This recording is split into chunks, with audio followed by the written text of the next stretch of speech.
Às 6 da manhã, minha porta começou a tremer. Minha nora gritava meu nome, histérica, como se a casa fosse dela. Eu havia trocado todas as fechaduras na noite anterior. Minutos depois, meu filho chegou com uma marreta na mão. Eu vou entrar de qualquer jeito. Mas quando ele levantou o braço para golpear, uma voz atrás de mim disse simplesmente: "Deixe, eu cuido disso." A porta se abriu, e o que eles viram do outro lado os deixou pálidos. Os golpes ecoavam como tambores de guerra. Cada um sacudia não apenas a madeira da entrada, mas algo profundo dentro do meu peito. Tatiana, minha nora, gritava com aquela voz aguda que eu já conhecia muito bem: "Amparo, abra esta maldita porta. O que você pensa que é? Esta casa é tanto minha quanto sua." Eu estava do outro lado, descalça sobre o piso frio da minha sala, com o coração batendo tão forte que sentia o pulso nas têmporas. Minhas mãos tremiam. Não de medo, de algo pior. Raiva contida durante 3 meses. Raiva que havia fermentado em silêncio até se tornar algo frio e calculado. Olhei o relógio de parede, aquele que meu falecido Ernesto comprou em Ouro Preto há 30 anos. 6h07. O Dr. Arthur Bernardes Soares chegaria em 20 minutos. Eu só precisava resistir. "Mãe!" Agora era a voz de Rodrigo, meu filho, meu único filho. "Eu sei que você está aí. Abra de uma vez." Ouvi um golpe diferente, metálico, pesado. E então a voz dele, mas com um tom que eu jamais havia escutado: "Eu vou entrar de qualquer jeito. Com porta ou sem porta." Espiei pelo olho mágico. Rodrigo segurava uma marreta, daquelas que usam em construção. Seus olhos estavam injetados de sangue. Tatiana, ao lado dele, tinha os braços cruzados e um sorriso distorcido nos lábios. Um sorriso de vitória antecipada. Senti que minhas pernas amoleciam. Teria tudo acabado assim? Meu filho, o bebê que amamentei, que cuidei quando teve pneumonia aos 7 anos, a quem ajudei a pagar sua primeira moto, ia derrubar minha porta? Então, uma voz grave ecoou atrás de mim: "Deixe, eu cuido disso." Virei a cabeça. O Dr. Arthur Bernardes Soares estava parado no corredor, com seu terno cinza impecável e uma maleta de couro na mão. Ele havia chegado cedo. Muito mais cedo do que o combinado. "Como o senhor entrou?" sussurrei. "Pela porta dos fundos, dona Amparo, como a senhora me instruiu ontem à noite." Ele me olhou com aqueles olhos tranquilos que transmitiam autoridade. "Abra para eles. É hora de verem o que perderam." Minha mão foi em direção ao trinco. Eu o soltei lentamente. Girei a maçaneta. A porta se abriu. E no momento em que Rodrigo e Tatiana viram o Dr. Arthur parado ali, com sua presença imponente e seu olhar de aço, a marreta caiu no chão com um baque surdo. Os dois ficaram pálidos, literalmente. Como se tivessem visto um fantasma, porque eles sabiam exatamente quem era aquele homem. E sabiam que o plano deles acabava de desmoronar. Mas antes de eu contar como cheguei a trocar as fechaduras da minha própria casa para me proteger do meu filho, eu preciso que vocês entendam algo. Eu nem sempre fui esta mulher. A Amparo que abriu aquela porta com as mãos firmes não existia há 3 meses. Há 3 meses eu era outra pessoa. Uma boba, uma ingênua. Uma mãe que acreditava que o amor podia tudo. Se você quiser saber como uma mulher de 68 anos passou de ser a vítima perfeita a fechar a porta na cara da própria família, se inscreva neste canal. Porque o que vem por aí mudará sua forma de ver o amor de mãe para sempre. O Dr. Arthur Bernardes não sorriu. Ele não precisava. Sua simples presença era suficiente para mudar toda a energia daquele portal. Ele deu um passo à frente, ficando bem ao meu lado, e falou com aquela voz que havia aterrorizado meio centenas de golpistas nos tribunais. "Bom dia, Rodrigo. Tatiana." Ele fez uma pausa deliberada. "Lamento informar que vocês não têm mais autoridade legal para entrar nesta propriedade sem o consentimento expresso da proprietária." Tatiana foi a primeira a reagir. Seu rosto passou da palidez ao vermelho intenso em questão de segundos. Quem raios você pensa que é? Nós moramos aqui! Temos direito!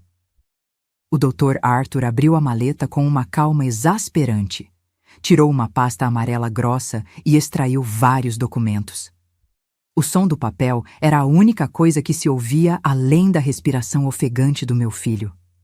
Eu sou o Dr. Arthur Bernardes Soares, tabelião público número 47 de São Paulo.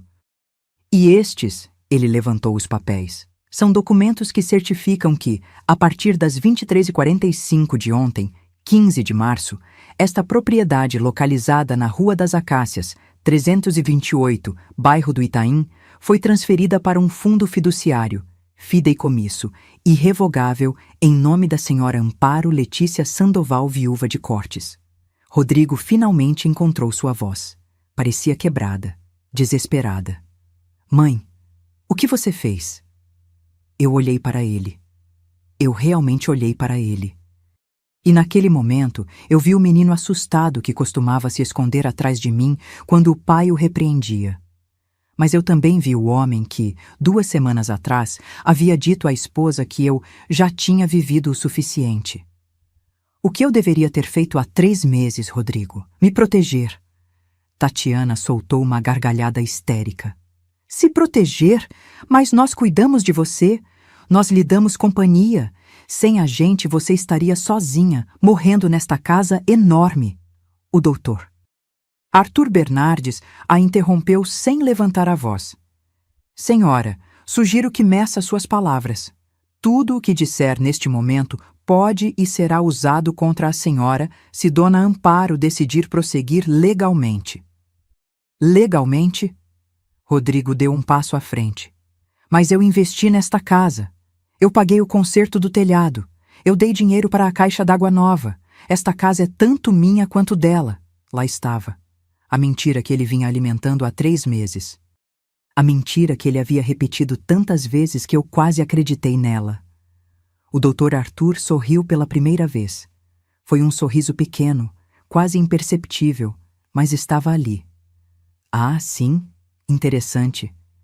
Porque, de acordo com os registros bancários que a senhora Amparo me forneceu, o telhado foi consertado em agosto do ano passado com R$ 8.700 que ela retirou de sua conta pessoal. A caixa d'água foi instalada em outubro, também paga por ela, no valor de R$ 5.200.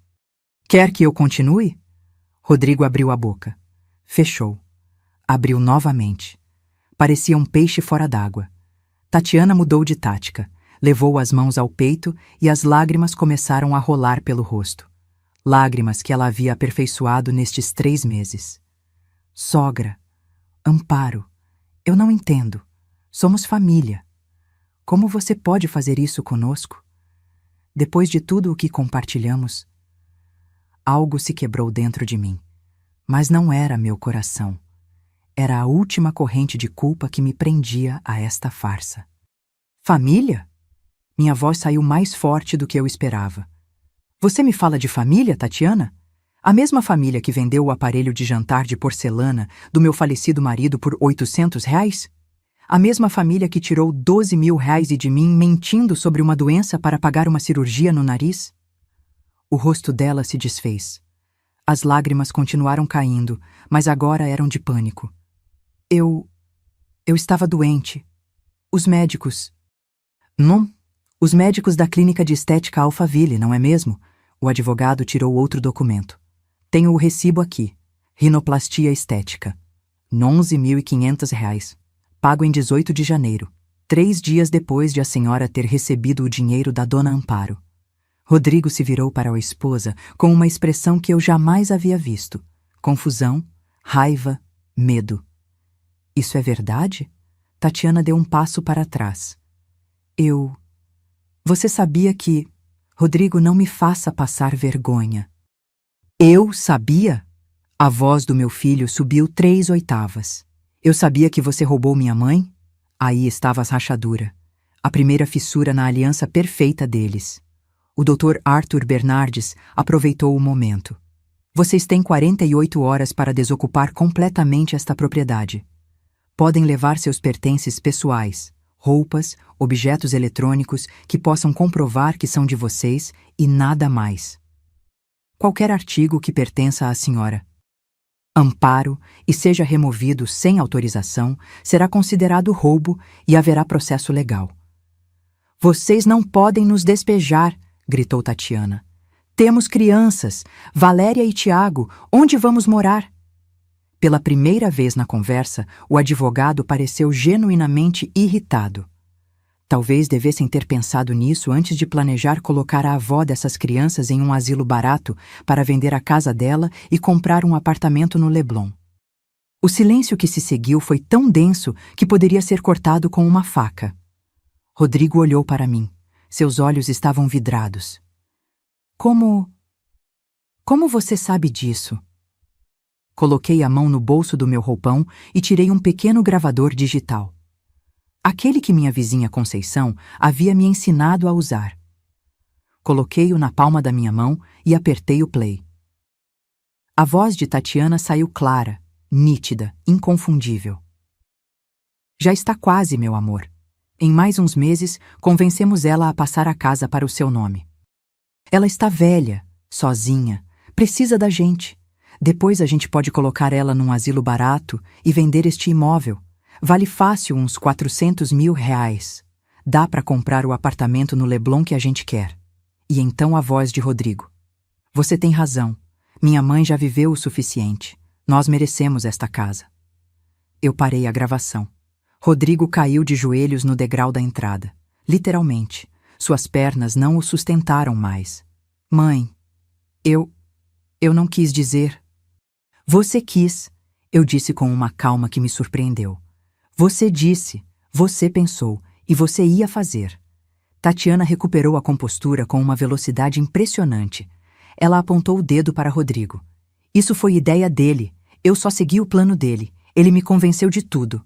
E ali, diante dos meus olhos, eu vi como eles se destruíam um ao outro. Rodrigo se levantou de repente e a encarou. O quê? Foi você quem disse que minha mãe era um estorvo. Foi você quem queria o apartamento de luxo. O doutor. Arthur fechou a maleta com um clique seco. Senhores, os problemas conjugais de vocês não são da minha conta. O que é da minha conta é informá-los de que tem até quarta-feira, 17 de março, às 18 rio, para abandonar esta propriedade. Se não o fizerem voluntariamente, prosseguiremos com o despejo legal. Tenham um bom dia. Ele se virou e entrou na casa. Eu o segui. E antes de fechar a porta, olhei uma última vez para Rodrigo. Meu filho, meu único filho, chorava em silêncio no degrau da casa onde eu o criei. E eu não senti nada. Bem, não, isso é mentira. Eu senti alívio. Fechei a porta e passei o ferrolho. O Dr. Arthur Bernardes olhou para mim do corredor. A senhora está bem, dona Amparo? Eu assenti lentamente. Então me sentei no sofá da sala, aquele onde Ernesto costumava me ler poemas aos domingos à tarde, e pela primeira vez em 3 meses, respirei fundo. Mas vocês devem estar se perguntando, como tudo chegou a este ponto? Como uma mãe chega a gravar o próprio filho planejando seu exílio? Para entender isso, eu tenho que levar vocês 3 meses atrás. Ao dia em que eu abri a porta da minha casa e deixei entrar não apenas meu filho e sua família, mas a minha própria destruição. Era uma terça-feira, 12 de dezembro. Eu me lembro porque naquele dia eu tinha ido cedo ao Mercado Municipal de São Paulo comprar flores frescas para colocar na imagem de Nossa Senhora Aparecida. Eram recém-passadas as 11 da manhã quando meu telefone tocou. Mãe! A voz de Rodrigo soava estranha, apagada. Filho, o que aconteceu? Você está bem?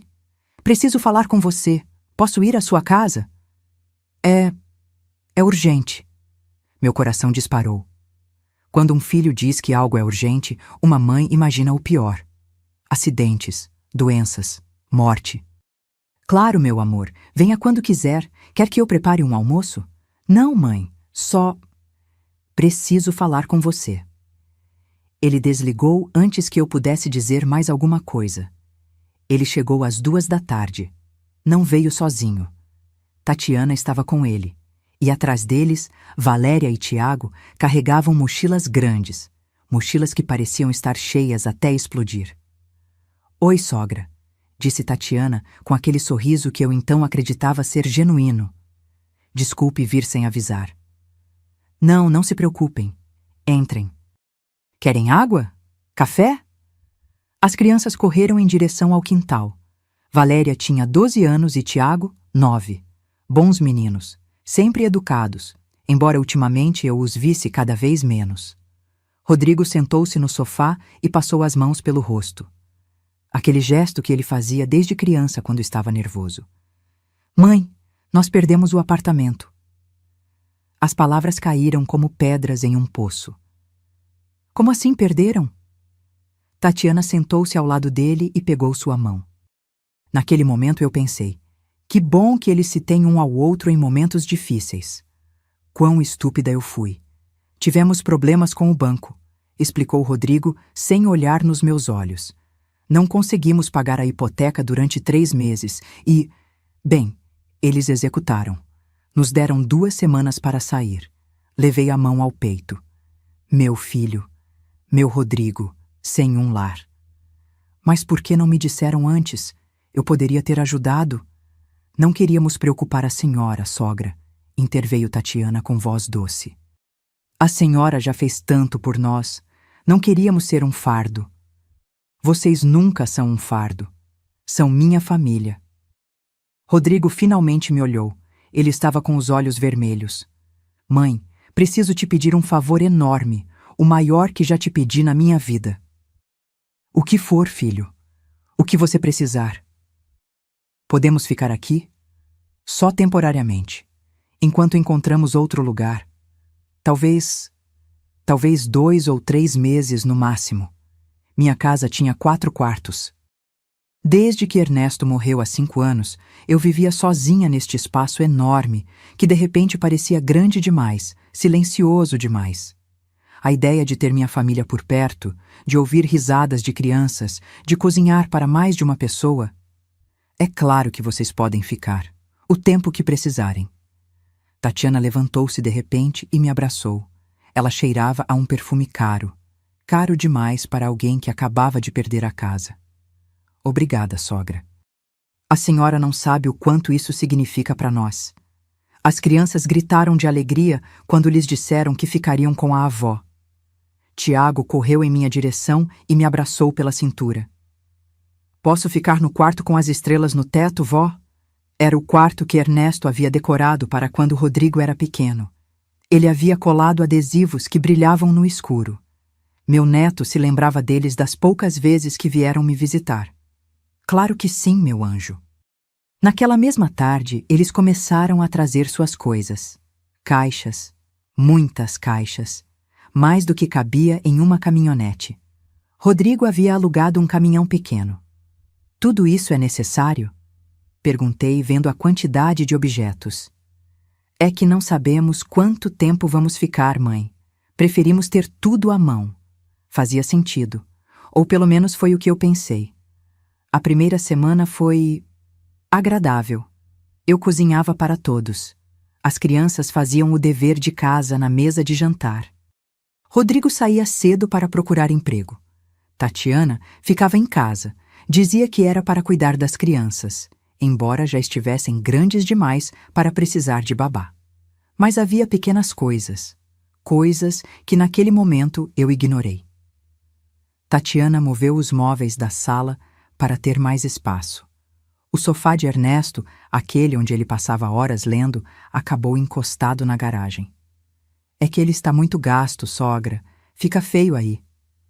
Ela trocou as toalhas do banheiro por umas novas que ela comprou. As minhas, bordadas à mão pela minha mãe, ela guardou em uma caixa. Estas são mais modernas. A senhora precisa se atualizar, sogra. Ela também começou a cozinhar. Mas não a comida que eu gostava, comida diferente, com temperos que eu nunca tinha usado. E quando eu tentava cozinhar algo tradicional, ela suspirava. Ai, sogra, tanta gordura não faz bem para ninguém. Um dia, 2 semanas depois de chegarem, desci para tomar café da manhã e encontrei as cortinas da sala de jantar desaparecidas. Onde estão as cortinas? Perguntei. Tatiana estava preparando um smoothie no liquidificador. Ela nem se virou. Eu tirei. Elas bloqueavam a luz natural. Sua casa estava muito escura, sogra. Precisava de claridade. Aquelas cortinas eu tinha costurado. Levei 3 semanas para terminá-las. Elas tinham um desenho de pássaros bordados que minha mãe me ensinou a fazer. Mas eu gostava daquelas cortinas. Eram muito velhas, sogra. Já era hora de mudar. Rodrigo entrou naquele momento e deu um beijo na bochecha de Tatiana. Bom dia, mãe. Dormiu bem? Filho, você viu que a Tatiana tirou as cortinas da sala de jantar? Ah, sim. Ficaram melhores assim, não é? Mais iluminado. Mas eu as fiz. Levei muito tempo. Rodrigo serviu café com um sorriso distraído. Mãe, não seja tão sentimental. São apenas cortinas. A Tatiana tem bom gosto. Você deveria confiar mais nela. Eu fiquei calada. Parada na cozinha da minha casa, sentindo que de alguma forma eu era quem estava fora de lugar. Você tem razão, eu disse finalmente. Apenas cortinas. Tatiana sorriu para mim. Aquele sorriso que eu ainda acreditava ser amável. Assim que eu gosto, sogra. Que seja flexível. A mudança é boa. Naquela noite, deitada na minha cama, olhei para o teto e pensei em Ernesto. Em como ele sempre dizia: Amparo, você é boa demais. Algum dia alguém vai se aproveitar disso. Mas isso era diferente, não era? Era minha família, meu filho, meus netos. Eles não podiam estar se aproveitando de mim. Ou podiam? O que eu não sabia naquele momento era que as cortinas eram apenas o começo. Tatiana não tinha vindo para minha casa para ficar temporariamente. Ela tinha vindo para transformá-la na dela. E a cada dia que passava, eu desaparecia um pouco mais. Até que quase não restava nada de mim. A verdadeira mudança começou na 3ª semana. Tatiana entrou no meu quarto sem bater. Eu estava dobrando roupas quando a vi parada na soleira da porta, com aquela expressão que eu começava a conhecer muito bem. Determinação disfarçada de preocupação. Sogra, precisamos conversar sobre este quarto. Meu quarto? O que há com ele? Ela entrou e caminhou ao redor, tocando nas coisas. A penteadeira antiga de mogno, o espelho com moldura dourada, a fotografia do meu casamento na parede. É que ele está muito cheio, muito carregado.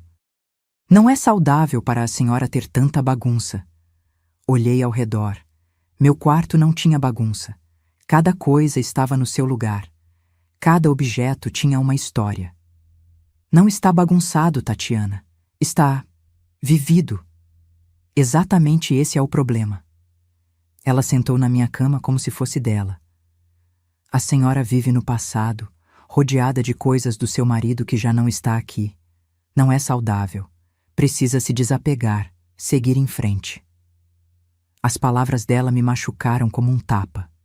Ernesto foi meu marido por 42 anos. Eu não vou desapegar das minhas lembranças. Eu não estou pedindo para a senhora esquecê-las, sogra. Apenas para guardá-las, para abrir espaço para o presente, para nós. No dia seguinte, enquanto eu tinha saído para a missa, Tatiana organizou a sala. Quando voltei, as fotografias de Ernesto que estavam sobre a lareira haviam desaparecido. Em seu lugar, havia velas aromáticas e uma planta artificial. Onde estão as fotos de Ernesto? Eu as guardei em uma caixa no seu armário, sogra. Assim elas ficam mais protegidas do pó. Eu não quero que elas fiquem protegidas do pó. Eu quero vê-las. Tatiana suspirou com aquela paciência exagerada que se usa com crianças pequenas. Sogra, a senhora não pode transformar sua casa em um santuário. Seu marido já descansa em paz. A senhora precisa viver. Fui ao meu armário. Encontrei a caixa, mas não estavam todas as fotos. Faltava a minha favorita, Ernesto e eu no Guarujá, na nossa lua de mel. Ele me carregava nos braços enquanto as ondas molhavam nossos pés. Tatiana, está faltando uma foto. Qual? A do Guarujá, a da moldura prateada. Ah, aquela. Caiu e o vidro quebrou. Eu joguei fora. Você jogou fora? A moldura estava enferrujada de qualquer forma, sogra. Já não servia. Eu senti algo se quebrar dentro do meu peito. Não a moldura. Eu. Naquela noite, Rodrigo chegou tarde. Eu esperei por ele, acordada. Ah, filho, preciso falar com você. Mãe, eu estou cansado. Pode ser amanhã? Não, tem que ser agora. Ele se jogou no sofá com um suspiro de aborrecimento. Está bem, o que aconteceu? Tatiana está jogando fora as coisas do seu pai. Mudou a casa inteira. E eu me sinto como uma estranha na minha própria casa. Rodrigo nem sequer olhou nos meus olhos. Ele ficou olhando para o celular. Mãe, Tatiana só está tentando ajudar. Esta casa estava muito abandonada. Muito antiga. É minha casa, Rodrigo. E eu gostava dela como estava. Bem, talvez você precisasse que alguém te mostrasse que existem outras formas de viver. Ele finalmente levantou o olhar. Sabe qual é o seu problema, mãe? Que você se agarra demais ao passado. Pai morreu há 5 anos. Já é hora de você seguir em frente. As palavras dele me perfuraram como facas. Seguir em frente significa esquecer seu pai? Significa parar de viver em um museu. Ele se levantou. Tatiana está tentando modernizar as coisas. Você deveria estar agradecida por alguém se preocupar com você. E ele foi dormir. Eu fiquei sentada na escuridão da sala, com as velas aromáticas de Tatiana perfumando o ar com um cheiro que não era o da minha casa. E pela primeira vez desde que eles se mudaram, eu chorei. Mas o pior ainda não havia chegado. Uma semana depois, Tatiana entrou na cozinha com um sorriso enorme. Sogra, tenho uma notícia maravilhosa. Contratei uma empresa de limpeza profunda. Eles vêm amanhã para deixar tudo impecável. Empresa de limpeza, mas eu limpo a casa. Ah, sogra, com todo o respeito, a senhora limpa a moda antiga. Precisamos de uma desinfecção profissional. Não se preocupe, eu pago. No dia seguinte, chegaram 3 pessoas com uniformes e produtos de limpeza industrial. Tatiana os dirigia como uma general de guerra. Aqueles móveis da garagem, levem para o lixo, aquelas caixas ali também. E aquela cristaleira velha, por favor, tirem. Espera! Corri em direção a eles. Essa cristaleira era da minha avó. Você não pode jogar fora. Está cheia de traças, sogra. É um ninho de bichos. Não me importa. É da minha família. Tatiana fez um gesto de exasperação. Está bem, vamos deixar, mas pelo menos deixem que tirem todas aquelas coisas velhas da garagem. Eu não prestei atenção ao que exatamente tiraram da garagem. Erro fatal. 2 dias depois, procurei a coleção de discos de vinil de Ernesto. Os discos de samba-canção que ele colecionou durante 30 anos. Aqueles que colocávamos aos domingos à tarde, enquanto ele me abraçava na cozinha e cantava ao pé do meu ouvido. Eles não estavam lá. Tatiana, onde estão os discos do Ernesto? Os discos? Ai, sogra, esses foram jogados fora pela equipe de limpeza. Estavam arranhados, alguns nem dava para ouvir. Eles jogaram fora? Sim, mas não se preocupe. Agora existe o Spotify.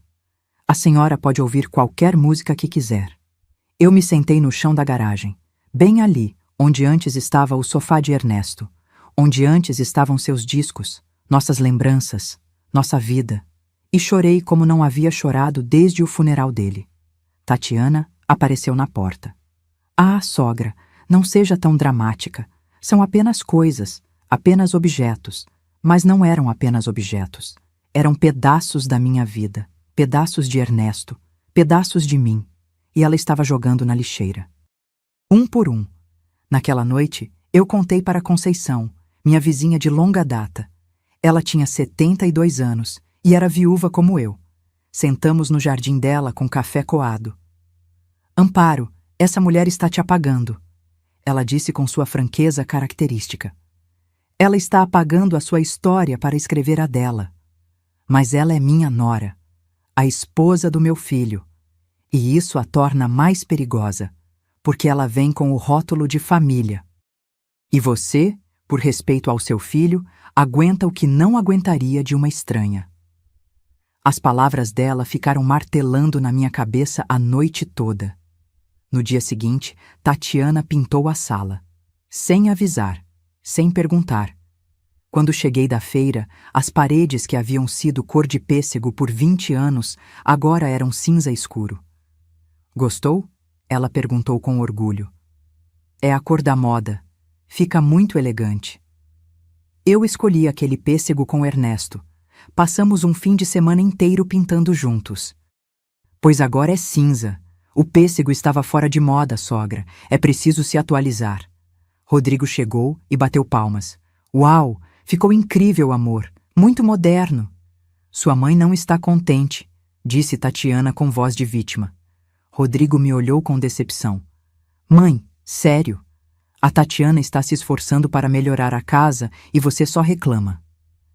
Eu não pedi para melhorarem. Eu gostava dela como estava. Bem, ninguém mais gostava. Estava deprimente. Essa palavra, deprimente. Como se a minha vida com Ernesto tivesse sido deprimente. Eu fui para o meu quarto sem jantar. E naquela noite, deitada no escuro, eu percebi algo terrível. Eu já não reconhecia a minha própria casa. As paredes, os móveis, os cheiros, tudo estava diferente. Tudo era de Tatiana. E eu estava me tornando a inquilina do meu próprio lar. Mas se vocês pensavam que perder minhas lembranças foi a pior coisa que Tatiana me fez, estão enganados. Porque o que veio depois não foi apenas roubar objetos. Foi roubar algo muito mais valioso.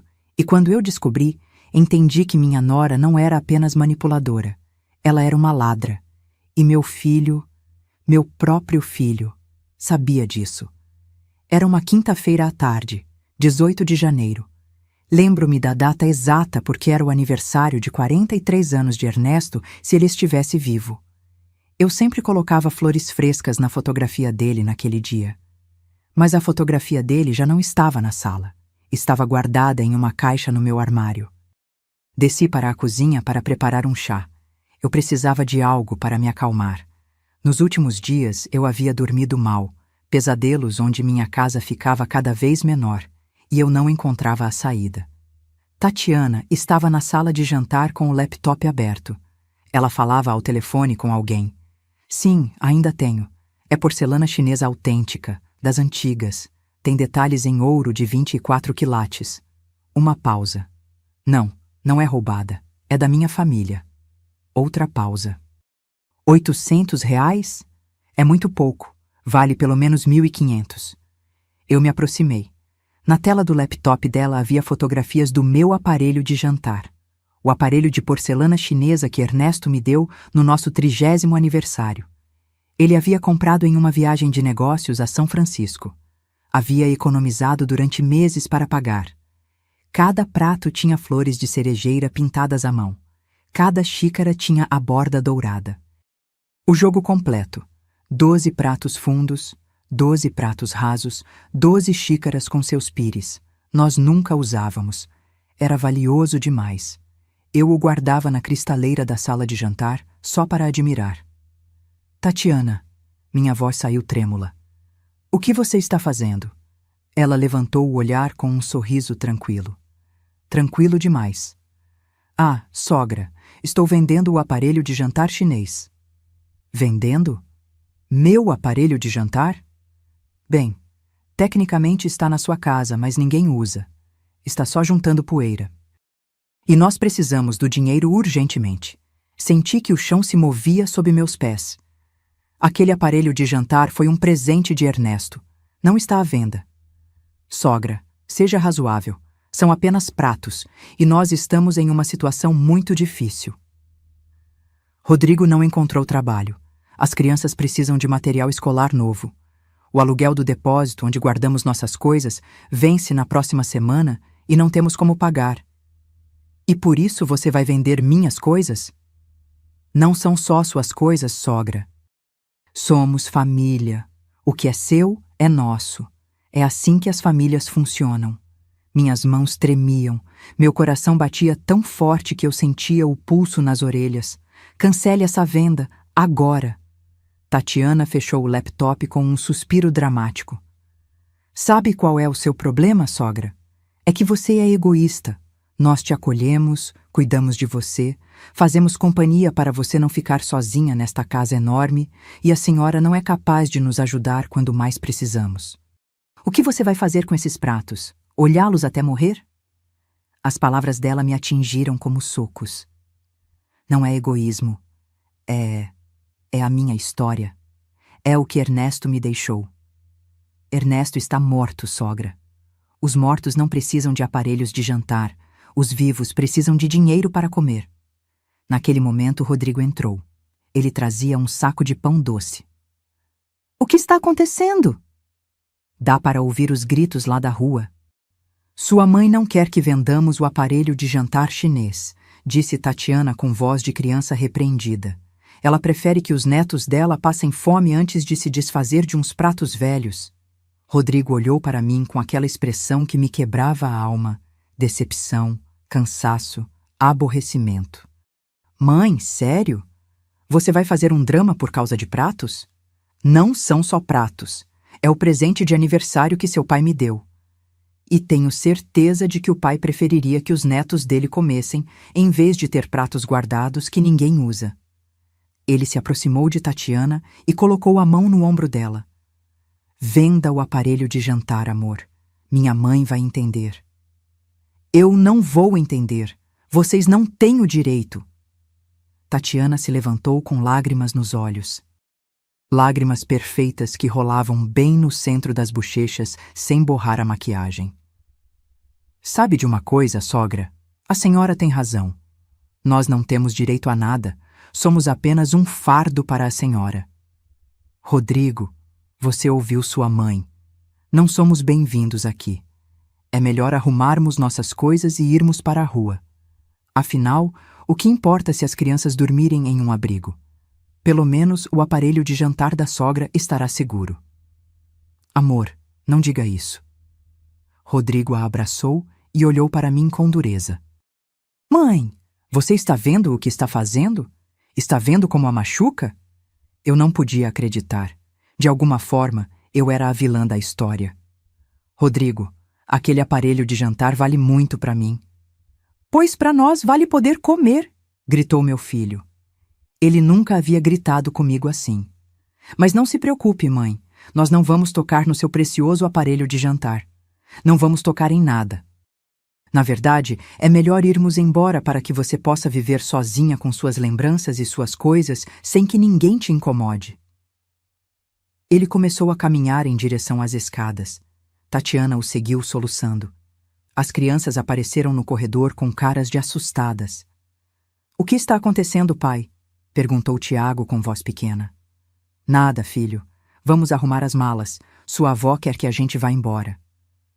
Eu não disse isso, gritei, mas ninguém me ouviu. Passaram-se 2 horas. 2 horas em que eu ouvi movimento no andar de cima. Caixas sendo arrastadas, portas fechando, o choro suave de Valéria. E eu, sentada na cozinha, com as mãos trêmulas sobre a mesa, me perguntando como eu havia chegado a este ponto. Finalmente, Rodrigo desceu, sozinho. Tatiana está lá em cima fazendo as malas. As crianças estão confusas e assustadas.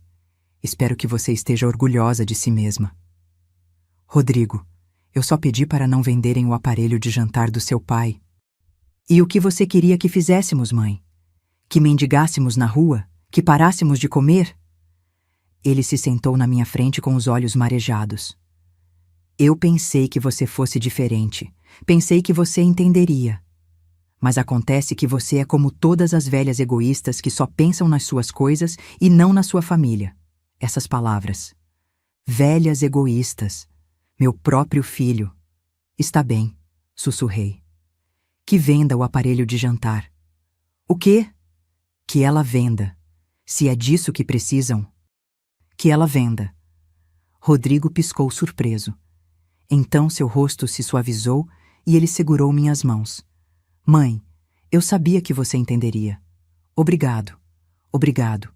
Eu prometo que quando eu tiver trabalho, eu te compro outro aparelho de jantar igual. Ele subiu correndo as escadas gritando: Amor, minha mãe disse sim! Podemos ficar! Naquela noite, deitada na minha cama, olhei para a cristaleira vazia da sala de jantar.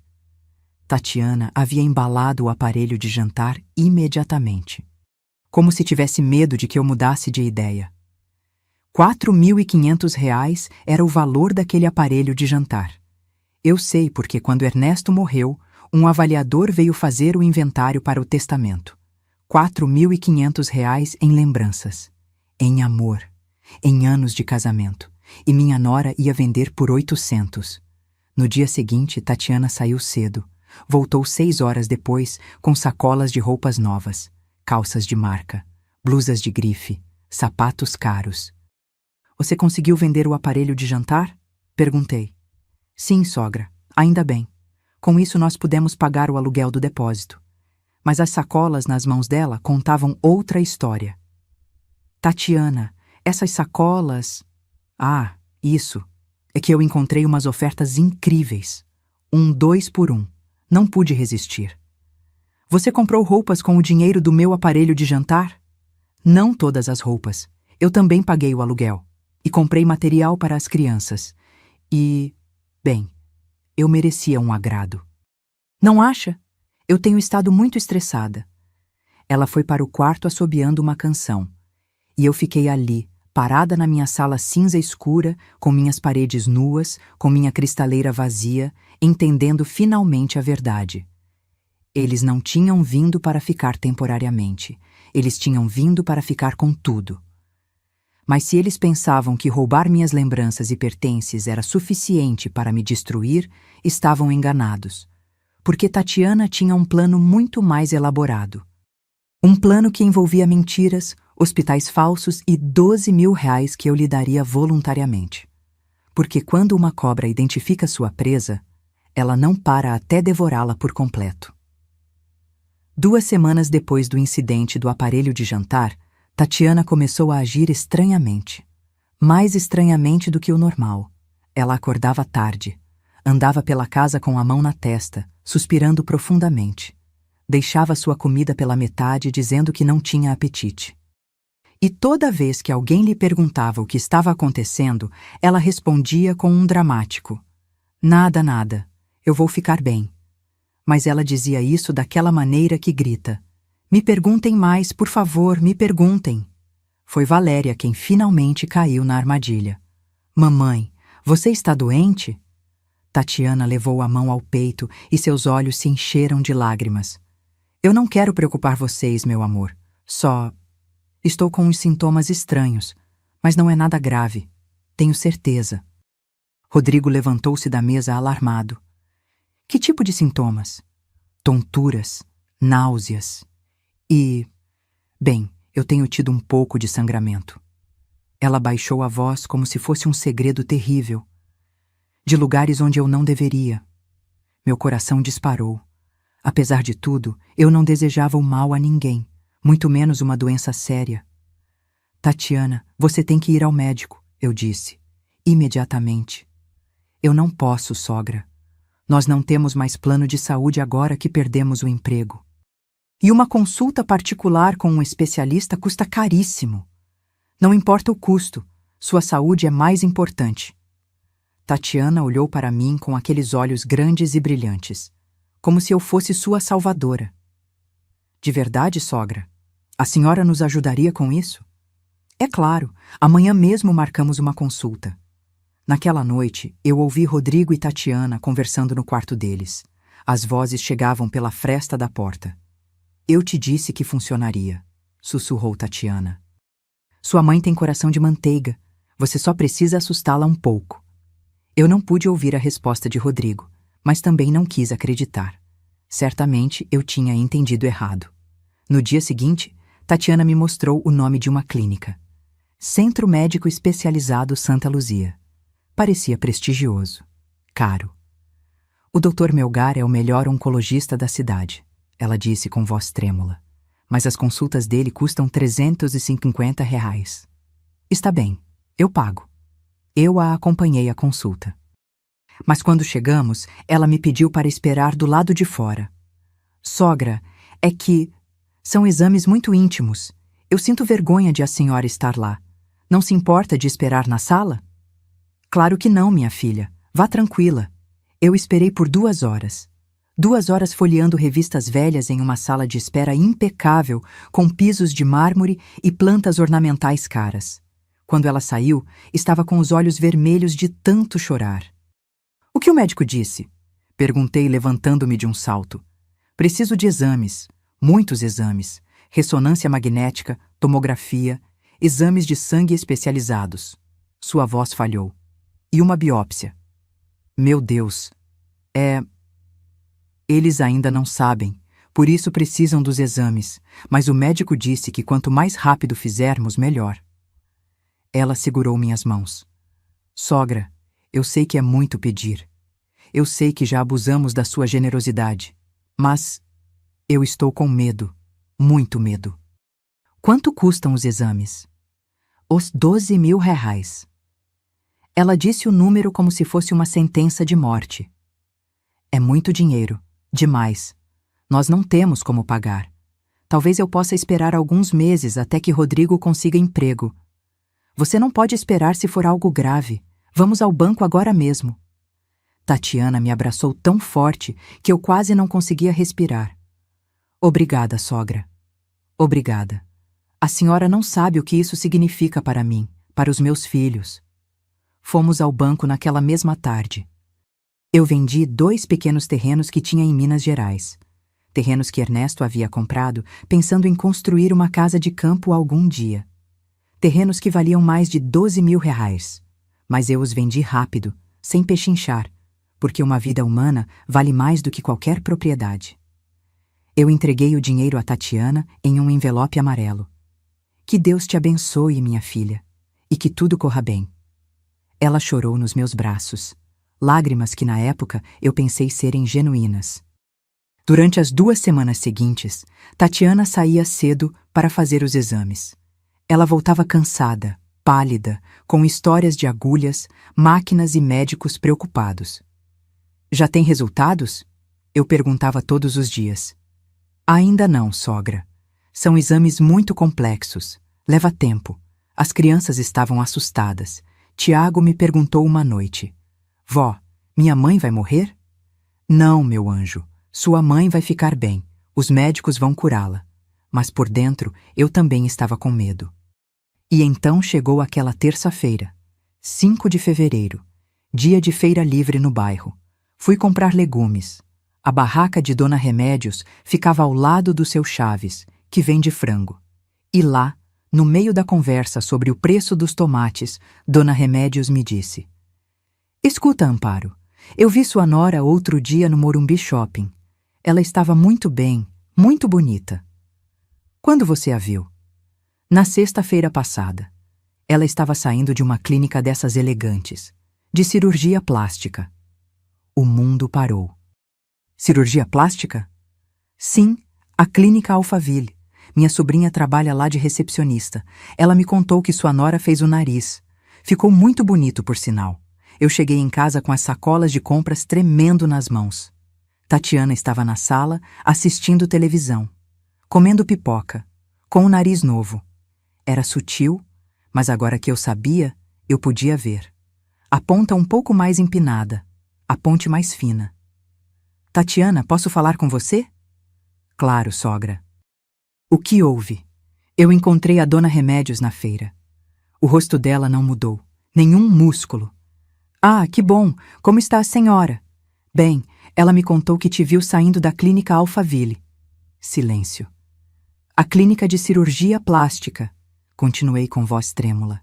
Na sexta-feira passada, o dia em que você supostamente estava fazendo a ressonância magnética. Tatiana largou a tigela de pipoca na mesa, lentamente, com cuidado. Sogra, eu posso explicar. Explicar o quê?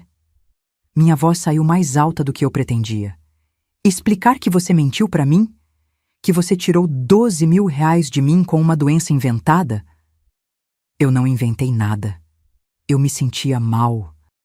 Você operou o nariz, Com o meu dinheiro. Ela se levantou do sofá com aquela velocidade que me assustava. E se eu fiz? Qual é o problema? Eu também mereço me sentir bem comigo mesma. Nem tudo é sobre a senhora e suas necessidades. Era meu dinheiro. Dinheiro que eu dei porque pensei que você estava doente. Eu estava doente. Doente de insegurança. Doente de baixa autoestima. Ela tocou o nariz com orgulho. Esta cirurgia me salvou a vida tanto quanto qualquer tratamento de câncer. Eu não podia acreditar. Eu não podia acreditar na cara de pau. Eu quero meu dinheiro de volta. Tatiana soltou uma gargalhada fria que me gelou o sangue. Seu dinheiro? Sogra, a senhora me deu. Foi um presente. Não há devoluções. Não foi um presente. Foi para o seu tratamento médico. E eu usei em um tratamento médico. Cirurgia reconstrutiva. É a mesma coisa. Naquele momento, Rodrigo entrou. Ele estava com o uniforme de um restaurante. Tinha conseguido um emprego de garçom finalmente.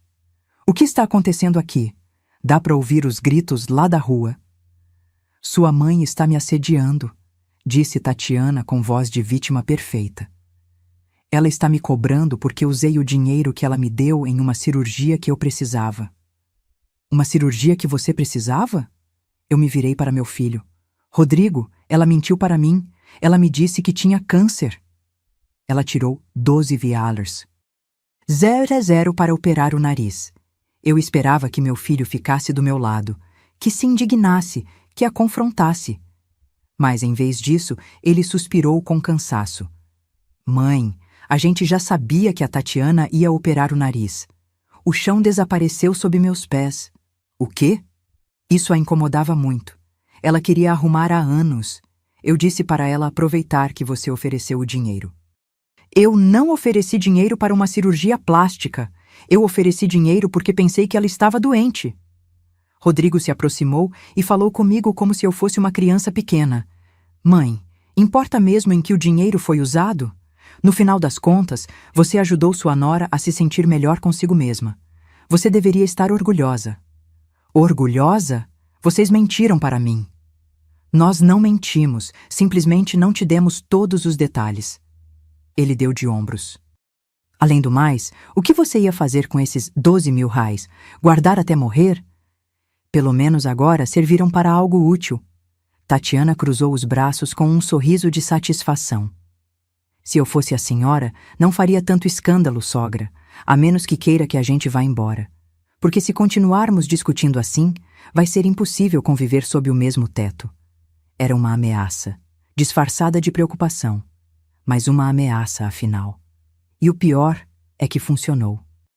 Porque a ideia de ficar sozinha novamente, de voltar ao silêncio desta casa vazia, me aterrorizava mais do que perder dinheiro.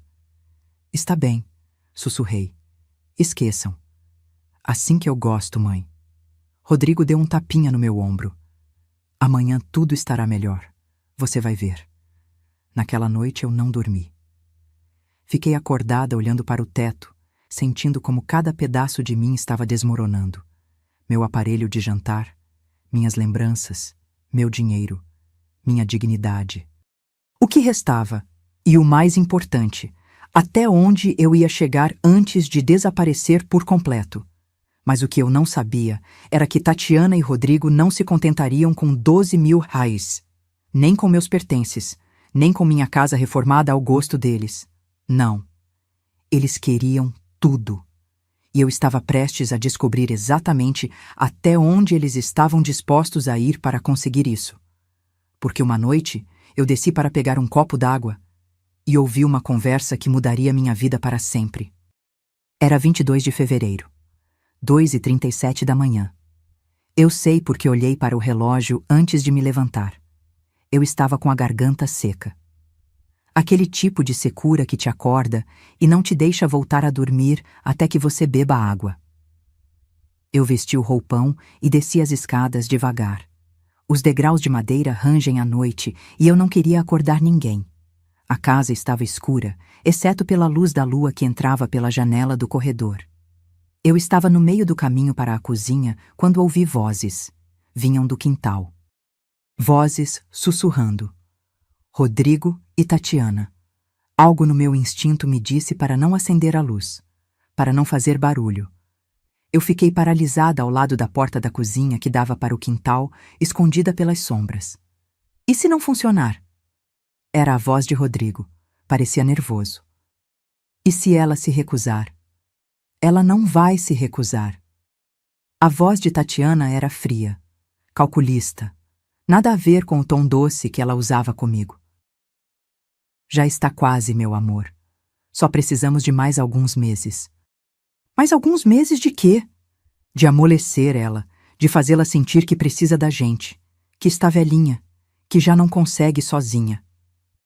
Eu ouvi o som de um cigarro sendo aceso. Tatiana fumava às escondidas. Ela pensava que eu não sabia. Em uns 3 meses no máximo, ela continuou, a gente convence ela a passar a casa para o seu nome. Pela segurança dela, entende? A gente diz que se acontecer algo com ela, se ela cair, se ficar doente, vai ser um problema legal tremendo. Que é melhor ter tudo em ordem. Meu coração começou a bater tão forte que eu temi que eles ouvissem. E se ela desconfiar? Perguntou Rodrigo. Ela não vai desconfiar, está sozinha, só tem a gente. E além do mais, Tatiana deu uma risadinha. A gente já provou para ela quem manda aqui. Jogamos as coisas dela fora, mudamos a casa dela, tiramos dinheiro dela, e ela não fez nada. Absolutamente nada. Ela é fraca, Rodrigo, e os fracos sempre perdem. Senti minhas pernas tremerem. Eu me apoiei na parede para não cair. E depois o quê? A voz do meu filho soava hesitante. Depois que ela assinar? Depois... Tatiana soltou a fumaça. Depois a gente convence ela que estaria melhor em uma residência, um asilo. Tem uns baratos lá em Cidade Tiradentes, uns R$ 400 por mês. Nada comparado com o valor deste imóvel. Um asilo? Mas mãe... Sua mãe já viveu, Rodrigo, já teve o tempo dela, já teve o casamento feliz com seu pai, já criou o filho dela. E a gente? Vamos viver a vida toda apertados em apartamentos pequenos, pagando aluguéis eternos, enquanto ela vive sozinha nesta casa enorme? Mas ela é minha mãe. E por isso mesmo, a gente não vai deixar ela na rua. A gente vai pagar um asilo. Ela vai ser bem cuidada. Vai ter comida, teto, enfermeiras. A voz dela ficou mais dura. Rodrigo, esta casa vale no mínimo R$ 400 mil. 400 mil. Sabe o que a gente pode fazer com esse dinheiro? Houve silêncio. Um silêncio longo e pesado. A gente poderia comprar o apartamento no Leblon que a gente viu, disse Rodrigo finalmente. Sua voz já não soava hesitante, soava animada. Aquele de 3 quartos com vista para o parque. Exato. E ainda sobra para montar um negócio, ou para investir, ou para o que a gente quiser. Tatiana jogou o cigarro no chão e o amassou com o pé. Sua mãe não precisa deste espaço. A gente precisa. Temos filhos. Temos futuro. Ela só tem passado. E se ela disser não? Se ela não quiser assinar? Tatiana riu. Uma risada que me gelou até os ossos. Ela não vai dizer não, porque em maio ela já vai estar tão desgastada, tão cansada, tão sozinha emocionalmente, que vai assinar o que for, contanto que a gente não a abandone. Confia em mim. Eu sei como essas velhas funcionam. Minha avó era igual. Elas só precisam que a gente quebre o espírito delas aos poucos. E quando elas não têm mais forças para lutar, elas são suas. Você tem razão. A voz de Rodrigo agora soava convencida.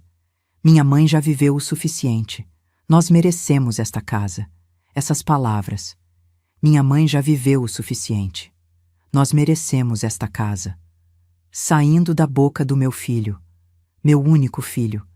O bebê que eu carreguei por 9 meses. O menino que eu amamentei. O adolescente que eu ajudei com o dever de casa até a meia-noite. O jovem que eu apoiei quando ninguém mais acreditava nele. Meu filho, planejando me roubar tudo e me colocar em um asilo barato. Senti algo se quebrar dentro do meu peito.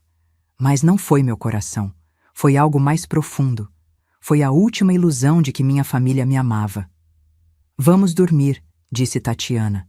Amanhã tenho que continuar com o teatro da nora perfeita. Está me dando trabalho fingir que eu gosto dela. Eles riram juntos, cúmplices. Eu ouvi os passos deles se aproximando da porta. Me movi rápido, subindo as escadas o mais silenciosamente que pude. Cheguei ao meu quarto assim que ouvi eles entrarem na casa. Eu entrei na cama. Fechei os olhos. Mas não dormi. Eu não voltaria a dormir tranquila por muito tempo, porque naquela conversa, naqueles minutos horríveis escondida no escuro, a Amparo ingênua morreu. E nasceu outra. Uma Amparo que entendeu que o amor de mãe não era suficiente, que a bondade podia ser uma fraqueza mortal, que meu próprio filho era capaz de me trair da pior maneira possível. Eu me levantei da cama e me sentei na beirada. Minhas mãos tremiam, mas minha mente estava estranhamente clara. Olhei para a fotografia de Ernesto na minha cômoda, a única que eu tinha. "O que eu faço, amor?", sussurrei. "O que você faria se estivesse aqui?" E então eu me lembrei de algo que Ernesto me disse uma semana antes de morrer. Nós estávamos no hospital. Ele já sabia que não sairia de lá. "Amparo, quando eu não estiver, virão pessoas que vão querer se aproveitar de você, da sua bondade, da sua solidão. E eu preciso que você me prometa algo. Não deixe que te transformem em vítima. Lute. Mesmo que seja seu próprio sangue quem te ataque, lute." Naquele momento, eu não entendi por que ele me dizia aquilo. Eu pensei que era a morfina falando, mas agora eu entendia. Ernesto sabia. Ele conhecia nosso filho melhor do que eu queria admitir. Eu me levantei e fui para o meu armário. No fundo, atrás das caixas onde Tatiana havia guardado minhas coisas, havia um pequeno cofre. Eu o abri com a combinação que só eu sabia. Lá dentro estavam os documentos da casa, as escrituras, os papéis do testamento, tudo. E também havia um cartão de visitas. Dr. Arthur Bernardi Soares, tabelião público. O melhor amigo de Ernesto. O advogado que nos ajudou com todos os nossos trâmites legais durante 30 anos. Eu peguei o cartão e o segurei entre meus dedos. Eram 3h15 da manhã. Mas não importava, porque naquele momento eu tomei uma decisão. Eu não seria vítima. Eu não terminaria em um asilo barato enquanto meu filho e sua esposa desfrutavam da minha casa. Eu não deixaria que me apagassem. Eu ia lutar. Mas eu não ia lutar gritando. Eu não ia lutar chorando. Eu não ia fazer cenas dramáticas. Eu ia lutar em silêncio. Eu ia planejar. Eu ia esperar. E quando chegasse o momento perfeito, eu ia fechar a porta na cara deles, literal e figurativamente. Eu me deitei novamente, desta vez com uma estranha sensação de calma. Porque pela primeira vez em 3 meses eu tinha o controle. Eles ainda não sabiam. Mas eles iam descobrir. Porque enquanto Tatiana e Rodrigo dormiam tranquilos naquela noite, seguros de seu plano perfeito, eu estava acordada no escuro, me transformando. A mulher fraca que eles conheceram estava morrendo. E em seu lugar nascia alguém novo. Alguém que ia provar a eles que subestimar uma mulher de 68 anos foi o pior erro de suas vidas. Na manhã seguinte, eu desci para tomar café como sempre. Vesti meu roupão florido. Fiz um café. Esquentei uns pães na chapa. Tatiana entrou na cozinha bocejando, com seu pijama de seda caro que ela havia comprado com meu dinheiro. "Bom dia, sogra. Dormiu bem?" Eu olhei para ela. Eu realmente olhei para ela. E pela primeira vez eu vi o que ela era. Uma predadora. Uma mulher que havia estudado cada um dos meus movimentos, cada uma das minhas fraquezas, e as havia transformado em armas. Mas ela não sabia que eu também podia aprender. "Muito bem, minha filha. E você?" "Como uma pedra." Ela se serviu de café. "Escuta, sogra, eu estava pensando. O que a senhora acha de começarmos a ver opções de residências para idosos? Não para se mudar agora, claro. Apenas para ter opções, caso um dia precise." Lá estava, começando a plantar a semente. 2 dias atrás eu teria entrado em pânico. Teria perguntado por quê. Teria chorado. Mas a Amparo de ontem morreu na escuridão das 2h37 da manhã. Sabe de uma coisa, Tatiana? Você tem razão. Na minha idade, a gente nunca sabe. Seria bom estar preparada. O rosto dela se iluminou com surpresa e satisfação. De verdade? Que bom que a senhora está levando isso com maturidade, sogra. A maioria das pessoas da sua idade resiste a esses temas. Bem, eu não sou a maioria. Eu sorri. Um sorriso pequeno. Temos que ser práticas. Quando Tatiana subiu para tomar banho, eu peguei meu celular e disquei o número do cartão. Escritório do Dr. Bernardes. Bom dia. É Amparo Sandoval, viúva de Cortes, quem fala. Eu preciso agendar uma consulta urgente com o doutor. Mas que seja no escritório dele, não na minha casa. E, por favor, que seja hoje, se for possível. Um momento, senhora. Pausa. O doutor pode recebê-la às 4 da tarde. Perfeito. Eu estarei lá. Eu desliguei o telefone assim que Rodrigo entrou na cozinha. Bom dia, mãe. Com quem você estava falando? Com um médico. Eles me lembraram que eu tenho uma consulta para meus exames de rotina. Eu menti, com tanta naturalidade que me surpreendi. Ah, que bom! Quer que eu te acompanhe? Não, filho. Eu sei que você tem que trabalhar. Eu posso ir sozinha. Às 3 da tarde, eu saí de casa. Peguei um carro de aplicativo para o escritório do Dr. Bernardes, no bairro dos Jardins. A secretária me fez entrar imediatamente. O advogado se levantou da cadeira quando me viu. Ele tinha 70 anos, o cabelo completamente branco e aqueles olhos que tinham visto tudo. Dona Amparo. Ele me deu um abraço sincero. Quanto tempo? Ernesto ficaria feliz em saber que a senhora finalmente me procurou. Finalmente? Ele me indicou uma cadeira e sentou-se na minha frente.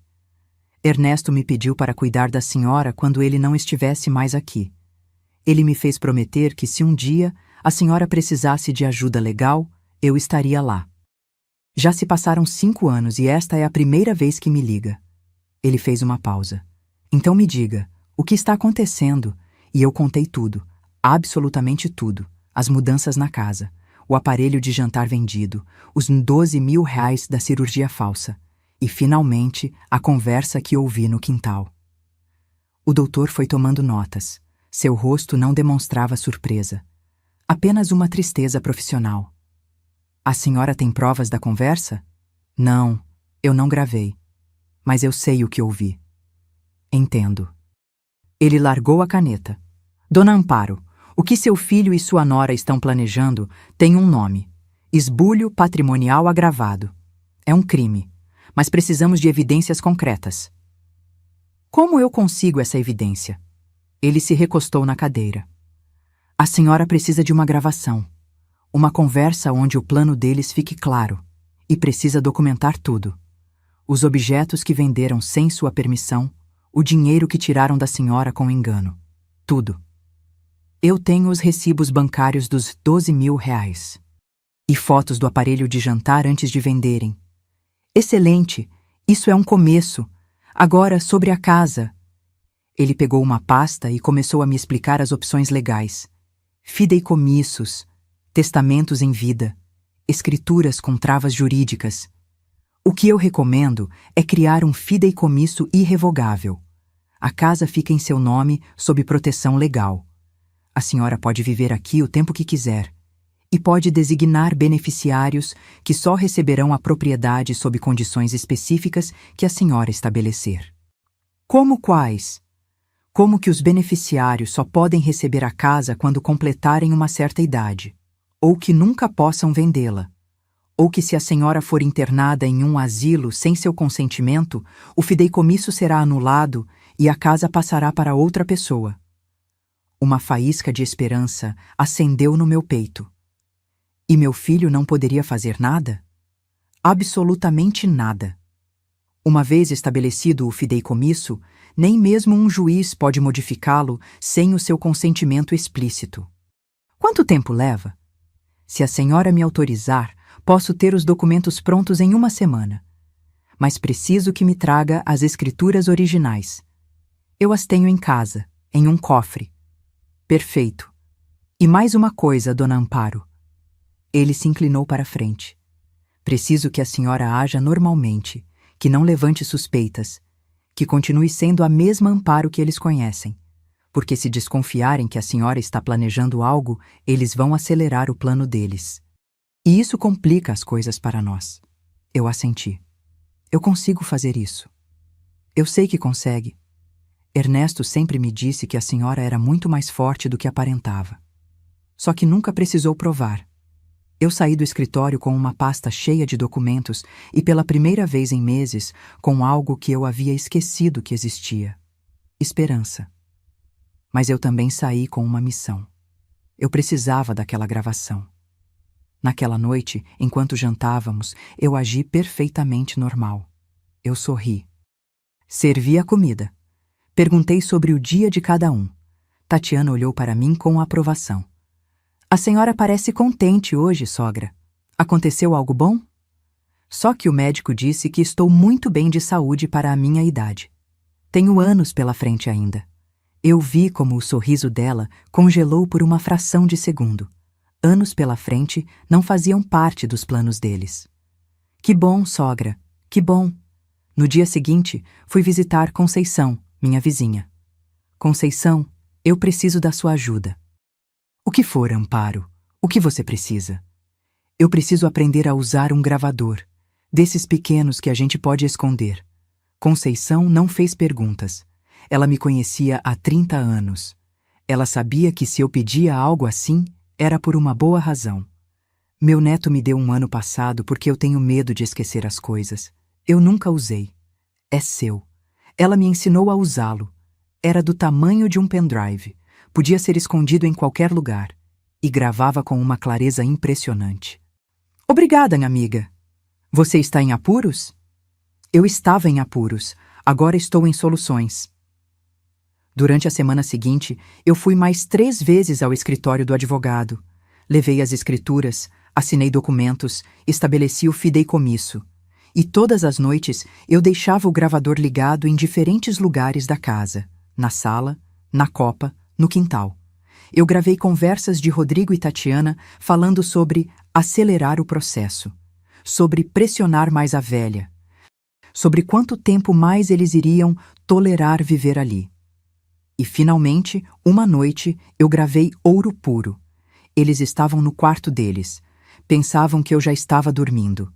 O gravador estava escondido atrás de um vaso de flores no corredor, bem em frente à porta deles. Tatiana disse com voz clara e audível. Já está quase, meu amor. Em mais uns meses, a gente convence ela a passar a casa para o seu nome. Ela está velha, sozinha, precisa da gente.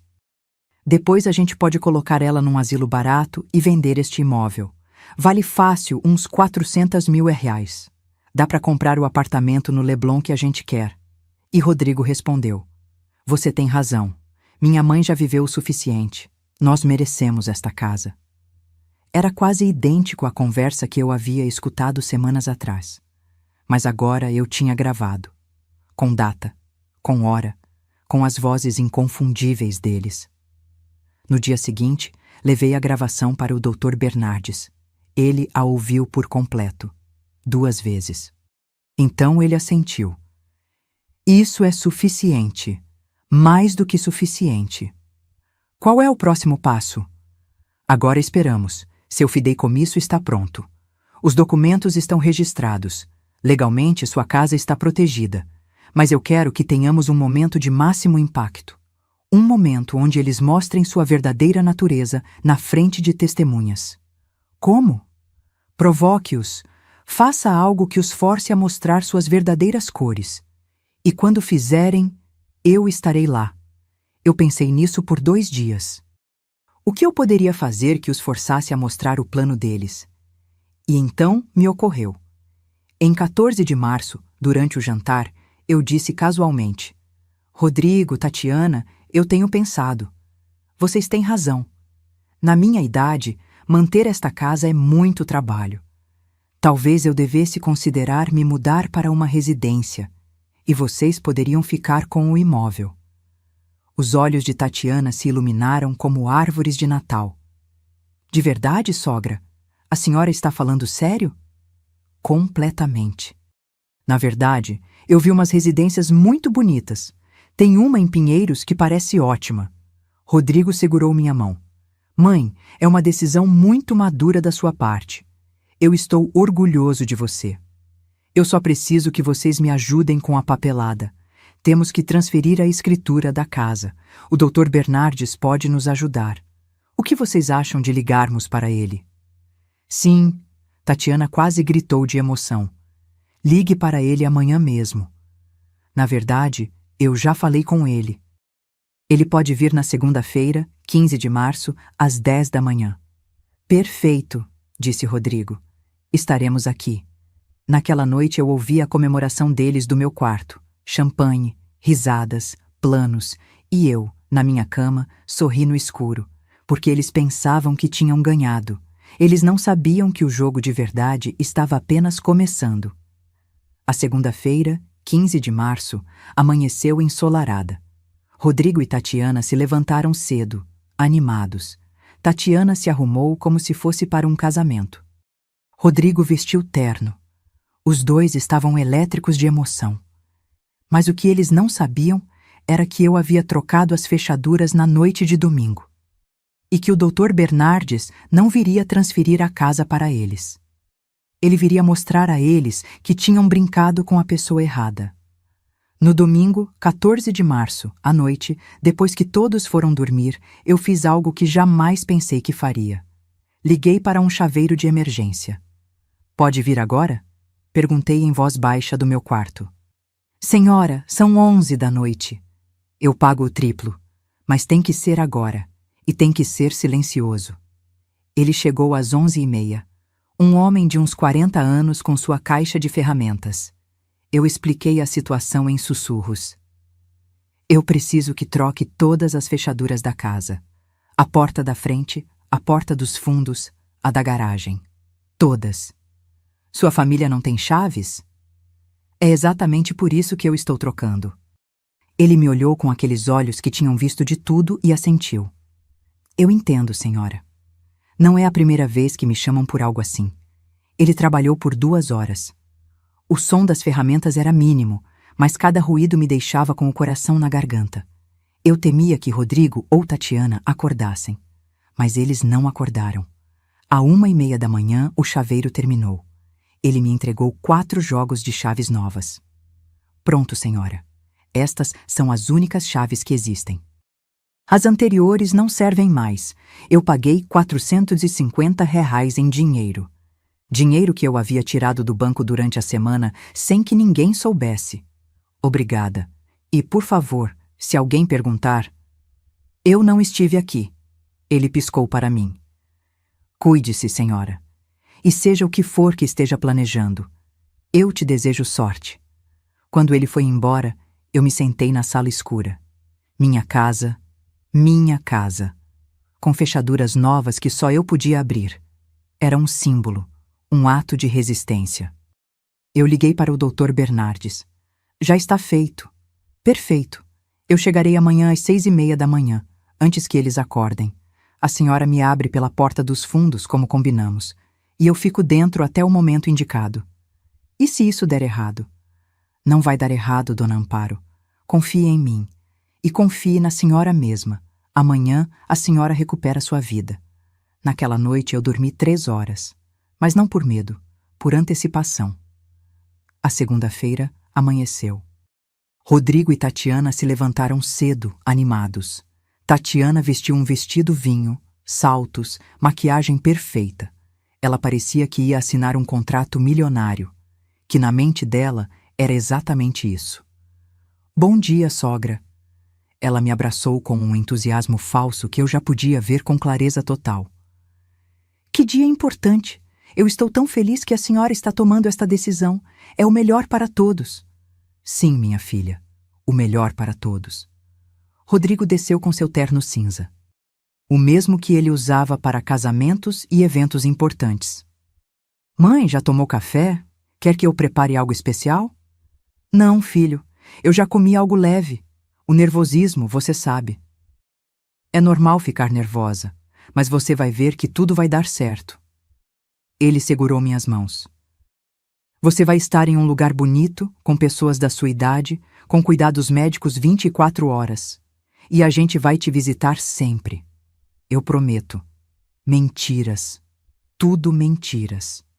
Mas agora, eu podia identificá-las como se tivessem um rótulo brilhante em cima. Eu sei, meu amor. Eu confio em vocês. Às 9 da manhã, Tatiana começou a ficar ansiosa. A que horas ele disse que chegava, sogra? Às 10. Ah, ainda falta. Ela sentou, levantou, caminhou até a janela, checou o celular. Eu estou tão nervosa. Nervosa com o quê? Perguntei com inocência perfeita. Com todo o processo. É um passo importante para a senhora, sogra. Às 9h30, o interfone tocou. Tatiana praticamente saltou do sofá. Chegou cedo. Que bom, eu vou abrir. Mas quando ela chegou à porta e girou a maçaneta, ela não abriu. Sogra, a porta está trancada. Ah, sim. Ontem à noite eu passei o ferrolho. Já vou. Eu me aproximei lentamente. Olhei pelo olho mágico. Não era o Dr. Bernardes. Era Dona Shea vendendo pastel de feira. Não é ele. É Dona Shea. A senhora não vai abrir? Não, eu já tomei café. Obrigada. Tatiana me olhou estranho, mas não disse nada. Às 10 em ponto, o interfone tocou de novo. Desta vez era o advogado. Mas ele vinha acompanhado de um homem mais jovem com uma maleta. E Rodrigo e Tatiana vieram de dentro, praticamente correndo em direção à porta. Sogra, abra! Eles chegaram! Mas eu não me movi. Sogra, o que a senhora está fazendo? Abra para ele. Em um momento. Em um momento? Eles estão tocando o interfone. Rodrigo se aproximou e tentou abrir. Girou a maçaneta. Nada. Tentou com a chave dele. Não funcionou. Mãe, minha chave não serve. Ah, é verdade. Eu esqueci de dizer. Eu troquei as fechaduras ontem à noite. Silêncio absoluto. O quê? Tatiana me olhou com os olhos arregalados. Por que a senhora trocaria as fechaduras? Por segurança. Na minha idade, a gente nunca sabe. O interfone continuava tocando, agora com insistência. Sogra, abra a maldita porta! Gritou Tatiana. Não me fale assim, Tatiana. Abra a porta! Rodrigo tentou se acalmar. Mãe, por favor. O doutor está lá fora. Vamos assinar os papéis. Você se lembra? Sim, eu me lembro perfeitamente. E então eu não abri a porta. Eu os deixei tocar, e tocar, e tocar. 5 minutos, 10 minutos. Tatiana começou a perder a compostura. O que a senhora está fazendo? Ficou maluca? Rodrigo ligou para o celular dele, provavelmente tentando ligar para o advogado para se desculpar. 15 minutos depois, os toques cessaram. Tatiana estava com o rosto vermelho de fúria. Nós perdemos a consulta. O doutor foi embora. A senhora está contente? Calma, Tatiana. Está tudo sob controle. Sob controle? A senhora arruinou tudo. Eu não arruinei nada. Na verdade... Olhei para o meu relógio. Tudo está de acordo com o plano. Que plano? Rodrigo olhava para mim confuso. Naquele momento, eu ouvi a porta dos fundos abrir. Os passos que eu conhecia. Sapatos sociais sobre o piso da cozinha. Rodrigo e Tatiana se viraram. E lá estava o Dr. Arthur Bernardes, entrando pelo corredor com seu terno impecável e sua maleta de couro. Bom dia a todos, desculpem a demora. Os rostos de Rodrigo e Tatiana foram um poema. Confusão, choque, medo incipiente. Como o senhor entrou? Gaguejou Tatiana. Pela porta dos fundos. A senhora Amparo me deu acesso há alguns minutos. Rodrigo olhou para mim. Mãe, o que está acontecendo? Sentem-se. Eu disse com uma calma que eu não sabia que tinha. É hora de conversarmos. De verdade. Sem mentiras. Sem mentiras? Tatiana soltou uma risada nervosa. Nós não mentimos para a senhora, sogra. Ah, não? Eu tirei meu pequeno gravador do bolso do meu casaco. Então me explique isso. Eu apertei o play. A voz de Tatiana preencheu a sala. Já está quase, meu amor. Em mais uns meses, a gente convence ela a passar a casa para o seu nome. Ela está velha, sozinha, precisa da gente. Depois a gente pode colocar ela num asilo barato e vender este imóvel. Vale fácil uns 400 mil reais. O rosto de Tatiana ficou branco como papel. E então a voz de Rodrigo. Você tem razão, minha mãe já viveu o suficiente. Nós merecemos esta casa. Rodrigo caiu no sofá, literalmente. As pernas dele não o sustentaram. Mãe, eu... Você pode me explicar isso, filho? Minha voz não tremeu. Minhas mãos não tremeram.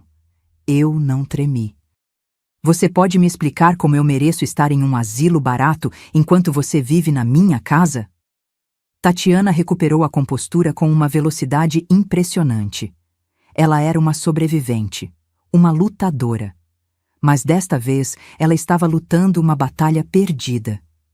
Essa gravação é ilegal. A senhora não pode usá-la. O doutor Bernardes interveio com voz profissional. Na verdade, senhora, no Brasil é completamente legal gravar conversas em propriedade privada quando o dono da propriedade considera que há intenção de fraude ou esbulho. E esta gravação é perfeitamente admissível em um tribunal. Não há fraude, disse Tatiana, elevando a voz. Nós cuidamos dela, damos companhia. Esta casa estaria vazia e triste sem a gente. Cuidam de mim? Eu ri, uma risada amarga. Vender meu aparelho de jantar sem permissão é cuidar de mim? Jogar fora os discos de samba-canção do meu falecido marido é cuidar de mim? Tirar 12 mil reais de mim com uma doença falsa é cuidar de mim? Rodrigo cobriu o rosto com as mãos. Mãe, por favor.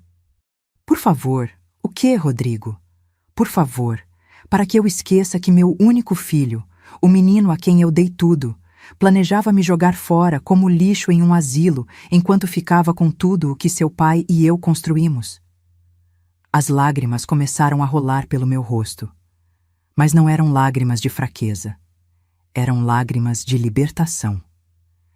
Durante 3 meses vocês me fizeram sentir que eu estava louca, que eu era egoísta, que eu era uma velha amargurada que não conseguia se desapegar do passado.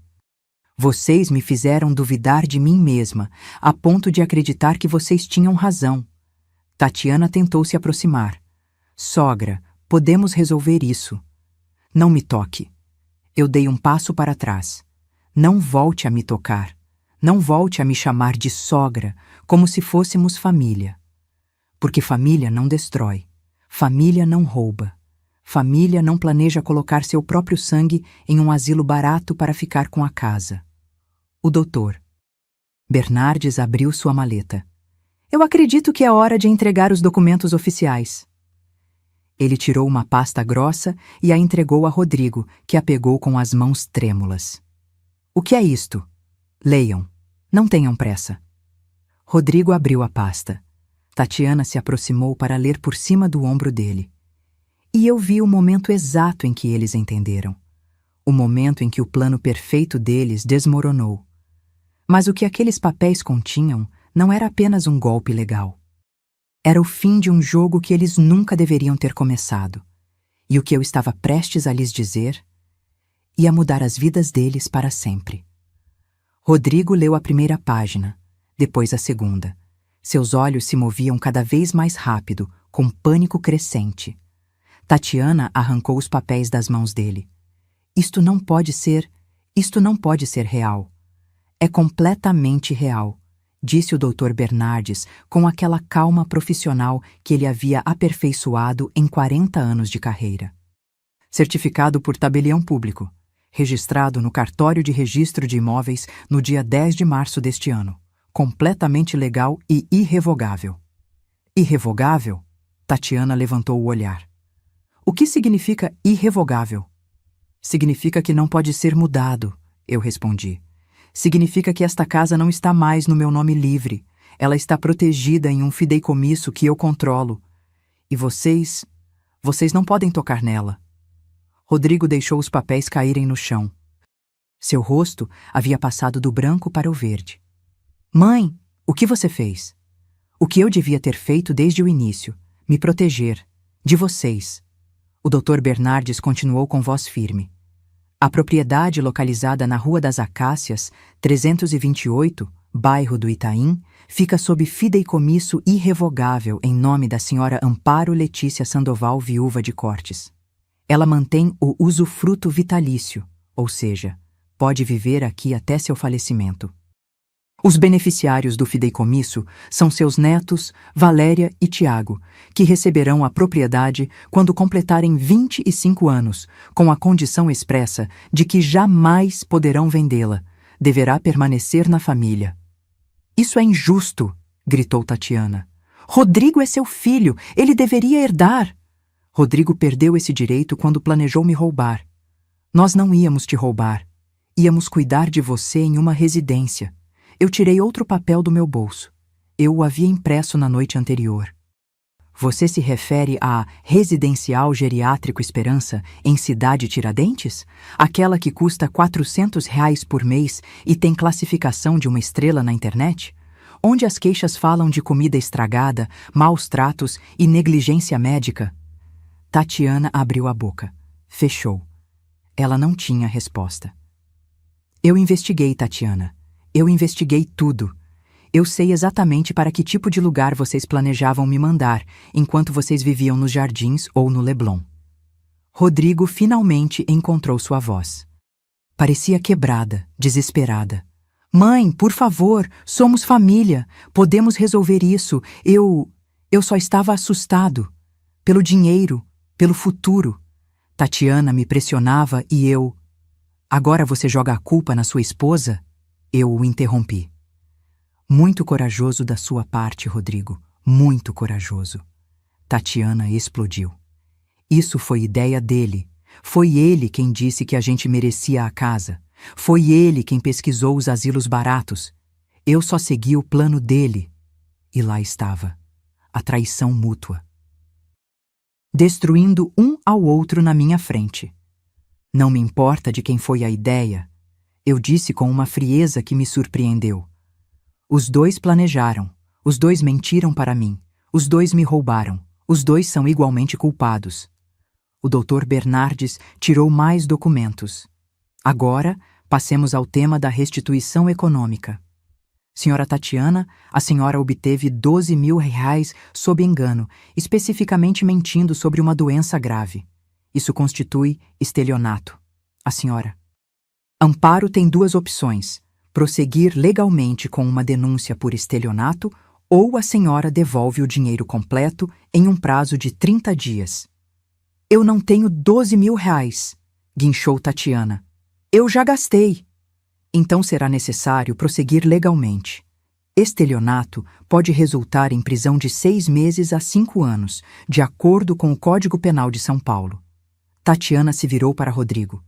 Diga algo, faça alguma coisa, ela é sua mãe. Mas Rodrigo estava paralisado, em choque completo.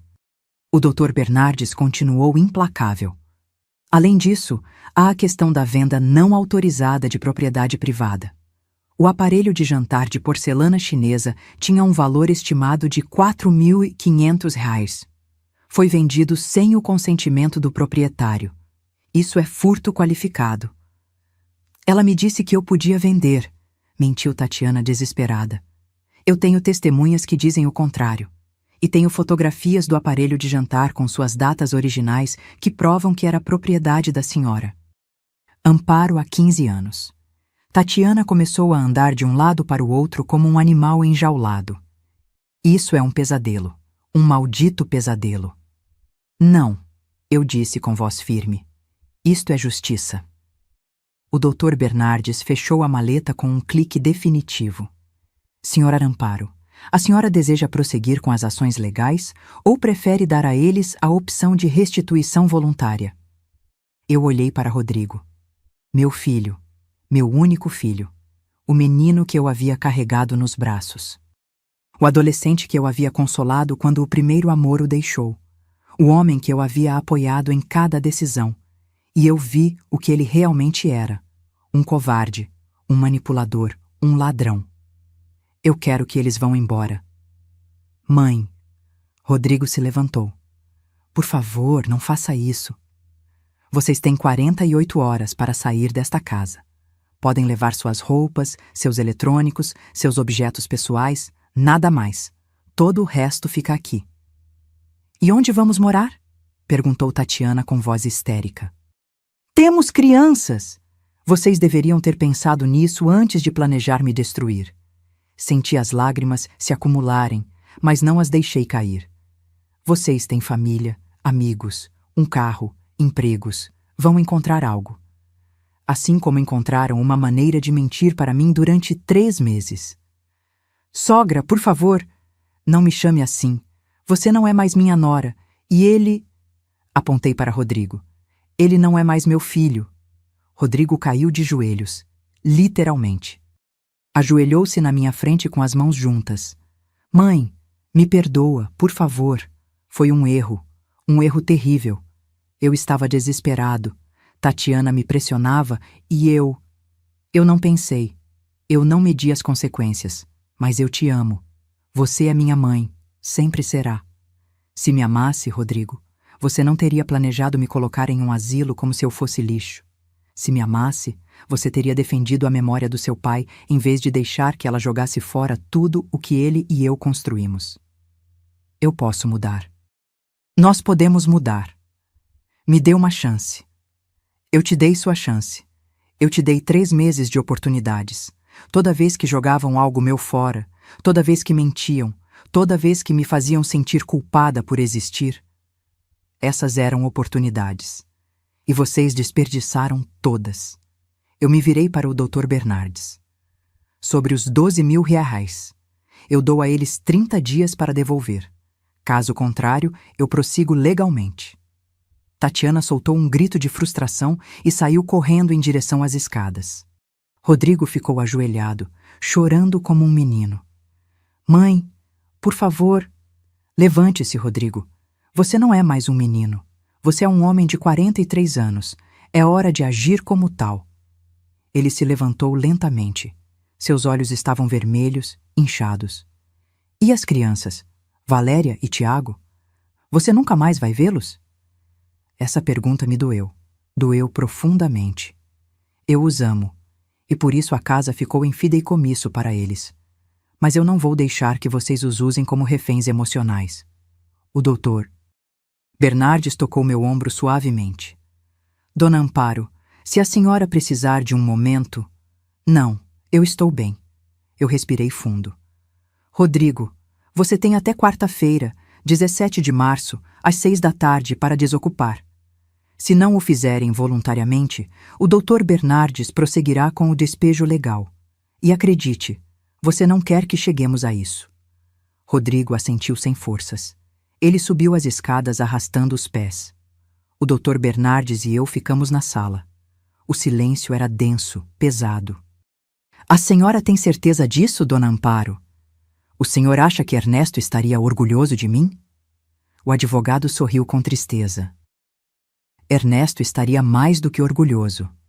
Ele me disse uma vez: se algo acontecer comigo, Amparo vai precisar de tempo para encontrar sua força, mas quando ela encontrar, vai ser imparável. Ele estava certo. As lágrimas finalmente caíram, mas não eram lágrimas de fraqueza, eram lágrimas de libertação. Obrigada por me ajudar. É uma honra, Dona Amparo. Naquela noite, deitada na minha cama, eu ouvi o movimento no andar de cima. Caixas, malas, choro, discussões. E eu senti algo que não sentia há meses. Paz. Não era uma paz alegre. Era uma paz dolorosa, triste, agridoce. Mas era paz. Porque pela primeira vez em 3 meses, eu havia tomado o controle da minha própria vida. Eu olhei para a fotografia de Ernesto na minha cômoda. Eu fiz, amor. Eu lutei, como você me pediu. E eu juro que naquele momento eu senti a presença dele. Como um abraço invisível, como um sussurro que dizia: eu estou orgulhoso de você, Amparo. Sempre estive. No dia seguinte, Conceição veio me visitar. Ela me trouxe café coado e pão de queijo. Como você se sente? Como se tivesse sobrevivido a uma guerra. Você sobreviveu, amiga, e venceu. Não parece vitória, parece perda. Porque você ama seu filho, e isso nunca vai mudar. Ela segurou minha mão. Mas às vezes amar significa soltar. Significa impor limites. Significa dizer, eu te amo, mas não vou permitir que você me destrua. Ela tinha razão. Na terça-feira, Valéria desceu para a cozinha, sozinha. Ela estava com os olhos vermelhos de tanto chorar. Vó, posso falar com você? Claro, meu anjo. Sente-se. Ela se sentou e por um longo momento não disse nada. Apenas olhava para as mãos. Eu sabia, ela sussurrou finalmente. O que você sabia, meu amor? Eu sabia o que meus pais estavam planejando. Eu ouvi conversas. Eu vi como eles tratavam suas coisas. E eu não disse nada. As lágrimas começaram a cair. Me perdoa, vó. Eu devia ter te contado. Eu devia ter te defendido. Mas eu tinha medo de que meus pais ficassem bravos comigo. Eu a abracei forte. Você não tem culpa, Valéria. Você é uma criança. Não é sua responsabilidade consertar os erros dos adultos. Mas eu me sinto tão mal. Eu sei. Eu também. Mas eu quero que você saiba de algo. Eu segurei o rosto dela para que ela me olhasse. Esta casa vai ser sua e do seu irmão um dia. E quando isso acontecer, eu quero que vocês se lembrem. A dignidade vale mais do que qualquer propriedade. O respeito vale mais do que qualquer herança. E o amor verdadeiro nunca destrói. Valéria me abraçou tão forte que eu quase não conseguia respirar. Eu te amo, vó. Muito. E eu te amo, meu anjo. Sempre. Na quarta-feira, 17 de março, às 5 da tarde, um caminhão de mudanças estacionou em frente à casa. Rodrigo e Tatiana carregaram suas coisas em silêncio. As crianças estavam tristes, confusas. Tiago me abraçou antes de entrar no carro. A gente não vai mais te ver, vó? Claro que vão me ver. Quando quiserem me visitar, é só ligar. Esta é a casa de vocês tanto quanto a minha. Às 6:10, Rodrigo se aproximou. Ele trazia um envelope na mão. São 3.000 reais. É tudo o que eu consegui juntar. O resto, eu vou te pagar aos poucos. Eu juro, mãe. Eu peguei o envelope. Você tem 30 dias para completar os 12.000 reais. Nem um dia a mais. Eu sei. Ele baixou o olhar. Mãe, eu sei que eu não mereço seu perdão. Eu sei que o que fizemos foi imperdoável. Mas eu quero que você saiba que eu lamento. De verdade. Eu sei, Rodrigo. Mas lamentar não apaga o dano. Lamentar não devolve as lembranças que vocês destruíram. Lamentar não apaga as palavras que você disse. Eu sei. A voz dele falhou. Algum dia você vai conseguir me perdoar? Eu olhei nos olhos dele. Meu filho, meu traidor. Eu não sei. Talvez. Com o tempo. Com muito tempo. Mas por enquanto eu preciso que vocês vão embora. Eu preciso me curar. E eu não posso fazer isso com vocês aqui. Ele assentiu sem forças. Ele subiu no carro. Tatiana nem sequer olhou para mim. Eles saíram cantando pneu. E eles se foram. Eu fiquei parada na entrada da minha casa, vendo o carro desaparecer na esquina. Conceição apareceu ao meu lado. Você está bem? Não, mas eu vou ficar. Naquela noite eu jantei sozinha na minha copa. Mas não foi um jantar triste. Eu preparei escondidinho de carne seca, como minha mãe me ensinou. Coloquei música, samba, canção de Ernesto. Os que eu havia baixado no meu celular porque Tatiana havia jogado fora os originais. E enquanto eu comia, eu olhei para a minha casa. As paredes ainda estavam cinzas, mas eu podia pintá-las de novo. As cortinas ainda faltavam. Mas eu podia costurar umas novas. As lembranças haviam sido destruídas, mas eu podia criar outras. Porque é isso que as mulheres fortes fazem. Nós não desistimos. Nós não quebramos, nós nos reconstruímos. Epílogo. 3 meses depois. Era junho. Os ipês da minha rua estavam em flor, enchendo o ar com aquela cor roxa que Ernesto tanto amava. Eu havia repintado as paredes. Pêssego de novo. Eu havia costurado cortinas novas com flores bordadas. Eu havia colocado fotografias de Ernesto pela casa toda. E algo mais. Eu havia começado a viver. Eu comecei aulas de pintura no Centro Cultural do bairro. Conheci outras mulheres da minha idade. Mulheres com histórias parecidas, mulheres que também haviam sobrevivido a traições familiares. Nós nos tornamos amigas, nós nos apoiávamos, nós nos lembrávamos que éramos mais do que mães, mais do que esposas, mais do que cuidadoras. Éramos nós mesmas. Em uma tarde de junho, meu celular tocou. Número desconhecido. Alô? Vó? Era Valéria. Meu anjo, como você está? Bem, não tão bem. Papai e mamãe se divorciaram. Meu coração parou. O quê? Mamãe foi embora. Disse que não queria mais ficar com o papai, que ele a tinha traído, que tudo era culpa dele. Ela foi morar com outro homem, um que ela conheceu na academia. A voz dela falhou. E nós estamos morando em um apartamento horrível em Vila Brasilândia com o papai. É pequeno, escuro, cheira mal. Ai, meu amor. Mas eu não estou ligando para pedir para a senhora nos receber de novo. Eu sei que não podemos voltar. Só queria ouvir sua voz e dizer que a senhora estava certa, em tudo. Valéria, mamãe nunca nos amou de verdade, né? Só queria o dinheiro, a casa. E papai foi muito bobo, muito fraco. Ela chorou. Eu sinto sua falta, vó, muita. Eu também sinto sua falta, meu anjo, todos os dias. Eu posso te visitar? Algum dia? Você pode vir quando quiser. Esta sempre foi a sua casa. Obrigada, vó. Eu te amo. E eu te amo, meu amor. Sempre. Eu desliguei e fiquei olhando para o telefone por um longo tempo. Tatiana havia partido. Como as cobras, ela havia encontrado outra vítima, outro plano, outra oportunidade. E Rodrigo estava pagando as consequências de suas decisões. Eu não senti alegria, mas também não senti culpa. Eu senti aceitação. Às vezes a vida nos ensina da maneira mais difícil. E às vezes as pessoas têm que perder tudo para entender o valor do que tinham. Naquela noite, sentada no meu quintal sob as estrelas, tomando chá de camomila, eu refleti sobre tudo o que havia acontecido. Eu havia perdido meu filho, pelo menos temporariamente. Mas eu havia ganhado algo mais valioso, a mim mesma. Porque eu aprendi que o amor sem respeito não é amor, é escravidão. Eu aprendi que a família verdadeira não te destrói, ela te constrói. Eu aprendi que aos 68 anos você ainda tem o direito de defender sua dignidade.